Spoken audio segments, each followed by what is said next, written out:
Garuda Kitchen World exclusive stainless steel సామాన్లు wholesale and retail Aziz Plaza in Hyderabad. నమస్కారం సుమన్ టీవీకి స్వాగతం. సుబ్రహ్మణ్య షష్ఠి ప్రాధాన్యత ఏంటి? సుబ్రహ్మణ్య స్వామిని ఆరాధించడం వల్ల ఎటువంటి దోషాలు తొలగిపోతాయి? ఆ స్వామివారిని ఎలా ఆరాధన చేయాలనే అంశాన్ని తెలియజేసేందుకు మనతో పాటు ఉన్నారు ప్రముఖ ఆధ్యాత్మికవేత్త జ్యోతిష్య పండితులు బ్రహ్మశ్రీ సుభాష్ శర్మ గారు. గురుగారు నమస్కారం. శ్రీమాత్రే. గురుగారు, ఈ మార్గశిర మాసం షష్ఠి శుద్ధ షష్ఠి రోజున సుబ్రహ్మణ్య షష్ఠి వస్తుంది. సుబ్రహ్మణ్య స్వామిని ఈ రకంగా మనం ఆరాధన చేసుకోవాలి. ఆ స్వామివారిని ఆరాధన చేయడం వల్ల ఎలాంటి దోషాలను మనం తొలగించుకునే అవకాశం ఉంటుంది? తప్పకుండా తెలియజేస్తున్నాము. ముందుగా ప్రేక్షకులందరికీ శ్రీమాత్రే నమః, శ్రీ గురుభ్యో నమః. నమో దేవ్యై మహాదేవ్యై శివాయై సతతం నమః. నమ ప్రకృత్యై భద్రాయై నిహతాం ప్రణతాస్మిత. సుబ్రహ్మణ్య షష్ఠి, దీనిని స్కంద షష్ఠి అని కూడా పిలుస్తూ ఉంటారు. అయితే ఇక్కడ షణ్ముఖుడు అనేటటువంటి పేరుతో కూడా పిలుస్తుంటారు. అంటే 6 ముఖములు కలిగినటువంటి వాడు సుబ్రహ్మణ్య స్వామి. సుబ్రహ్మణ్య స్వామిని ఒక్కసారి తలుచుకుంటే అతని శరీరం మీద ఉన్నటువంటి ఆభరణాలన్నీ కూడా సర్పముతో కూడుకున్నటువంటి ఆభరణాలు ఉంటాయి. అంటే ఈ సర్పాలకు అధిదేవత కూడా సుబ్రహ్మణ్య స్వామిని కూడా పూజిస్తూ ఉంటారు. అంటే నాగదోషం ఉన్నటువంటి వారు, ఎన్నో రకాలైనటువంటి అవాంతరాలు ఉన్నటువంటి వారు ముఖ్యంగా ఆరాధించేటటువంటి వాడు సుబ్రహ్మణ్య స్వామిని ఎక్కువగా ఆరాధిస్తూ ఉంటారు.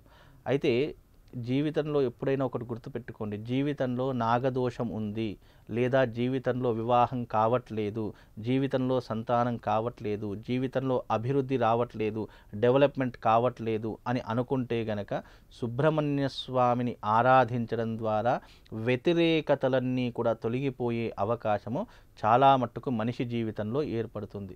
సుబ్రహ్మణ్య స్వామిని దేవతలను కొలిచే విధానాలు సనాతన ధర్మంలో చాలా విధానాలు చెప్పారు. కానీ అన్ని విధానాలు అందరూ అలవర్చుకోలేరు. కాబట్టి సులువైనటువంటి విధానము, సులువైనటువంటి మార్గము, సుబ్రహ్మణ్య స్వామిని ఆరాధించేటటువంటి మార్గాలు ఎన్నో రకాలుగా సనాతన ధర్మం మనకి ఏర్పరిచింది.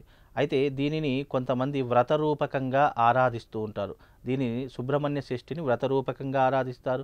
ఆ రోజున స్వామివారికి అభిషేక రూపకంగా ఆరాధిస్తారు. కొంతమంది నియమపూర్వకంగా ఆ రోజున ఎవరికైతే వివాహం కాలేదో ప్రత్యేకంగా మంగళవారం రోజున సుబ్రహ్మణ్య స్వామిని ఆరాధించడం అనేటటువంటిది ఒక అనాదిగా మనం పెట్టుకున్నటువంటి ఆచారం.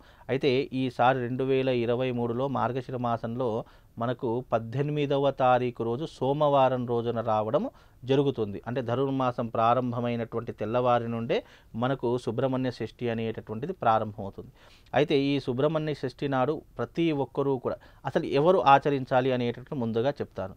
ఎవరికైతే జీవితంలో అప్పుల బాధలు, అనారోగ్య సమస్యలు ఉన్నాయో, ఎవరికైతే జీవితంలో సరైనటువంటి సమయానికి పెళ్ళి కాలేదు, లేదా ఇప్పటికీ పెళ్ళి కాని వారు ఎవరైనా ఉన్నటువంటి వారు, లేదు అంటే జీవితంలో పెళ్ళి చాలా రోజులైపోయింది, సంతాన భాగ్యం లేదు అనేటటువంటి వారు, జీవితంలో అభివృద్ధి లేనటువంటి వారు, డెవలప్మెంట్ లేనటువంటి వారు, జీవితంలో ఎంత కష్టపడ్డా కూడా నేను వృద్ధిలోకి రాలేకపోతున్నాను అని డిప్రెషన్లో ఉన్నటువంటి వారు, ఇలా ఉన్నటువంటి ప్రతి ఒక్కరూ కూడా ఈ షష్ఠి నాడు ఆరాధించవలసింది ఏమిటి అంటే గనక సుబ్రహ్మణ్య స్వామి దేవాలయం ఎక్కడైతే దగ్గరలో ఉంటుందో అక్కడికి వెళ్ళి ప్రత్యేకంగా స్వామివారికి అభిషేకాది క్రతువులు గనక ఆరాధించిన, లేదు అంటే ఆ రోజున వీలైతే ఎవరి ఇంట్లోనైనా వాళ్ళు యజ్ఞయాగాదులు నిర్వహించిన, దాని యొక్క ప్రభావం వల్ల జీవితంలో వచ్చేటటువంటి వ్యతిరేకతలన్నీ కూడా తొలగిపోయేటటువంటి అవకాశము ఈ సుబ్రహ్మణ్య షష్ఠికి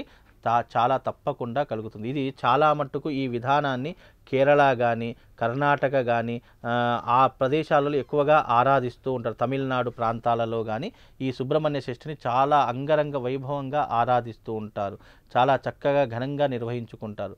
కనుక ఇలాంటి విషయాలలో ఏ వ్యతిరేకతలు ఉన్నా సుబ్రహ్మణ్య స్వామిని ఆ రోజున అభిషేకించింది.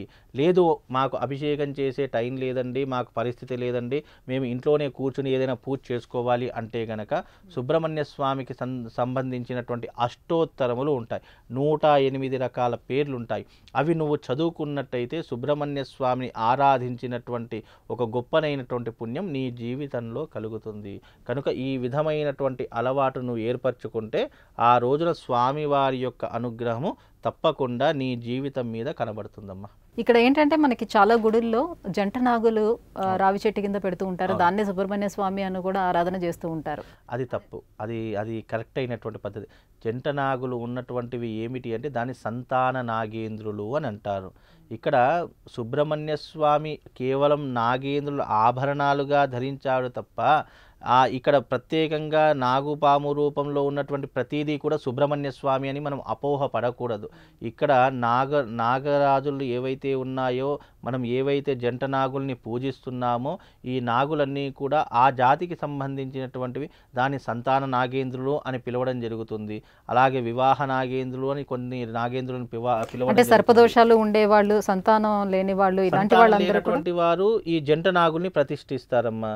వివాహం కానటువంటి వారు ఈ నాగుల ప్రతిష్ఠ అనేటటువంటి చేస్తుంటారు. దీంట్లో ఎన్నో రకాలైనటువంటి క్రియలు ఉన్నాయి. నాగ ప్రతిష్ఠ చేయడం ఒక పద్ధతి, ఆశ్లేష బలి చేయడం ఒక పద్ధతి, సర్పశాంతి చేయడము ఒక పద్ధతి.